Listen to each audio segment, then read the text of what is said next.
బడుగు బలహీన వర్గాలు, గిరిజన వర్గాలు, దివ్యాంగులు, అనేకమైనటువంటి వ్యక్తులు ఈరోజు ఉమ్మడి జిల్లాలోన ఎంతో ఇబ్బంది పడుతున్నారు. ఎందుకంటే ఆర్డిటి నుంచి ఎంతో మంది లబ్ధి పొందుతున్నారు.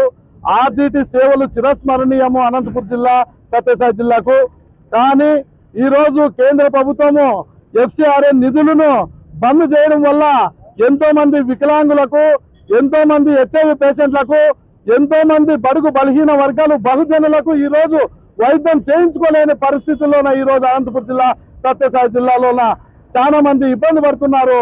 ఈ విషయం దయచేసి కేంద్ర ప్రభుత్వము, రాష్ట్ర ప్రభుత్వము చొరవ తీసుకొని FCRA రెన్యువల్ చేయాల్సిందిగా మనవి చేసుకుంటూ, ఒక విషయం గుర్తుపెట్టుకోండి పాలకులారా, మీరు ఇంత దుర్మార్గమైనటువంటి చర్యలు చేస్తున్నారు. మీరు మొద్దు నిద్రపోతుంటే బడుగు బలహీన వర్గాలు, దివ్యాంగులు ఎవరు కూడా చూస్తూ ఊరుకోరు. గతంలో కూడా ఉద్యమాలు చేశాం FCRA చేయాలని చెప్పేసి. ఆ ఉద్యమాలన్నింటినీ కూడా ఎవరెవరో వస్తారు, ఏదేదో చెప్తారు, ఊరికే నామమాత్రపు మాటలు చెప్పి మేము FCRA చేస్తామని చెప్పేసి అన్ని నాంచుతూ అనవసరమైనటువంటి మాటలు చెప్పి ఉద్యమాలన్నీ నీరుగార్చి పారేసే రకంగా మమ్మల్ని మభ్యపెడుతున్నారు. దయచేసి పాలకులారా, మీకు ఒకటే చెప్తున్నాను, మీరు మొద్దు నిద్ర వీడండి.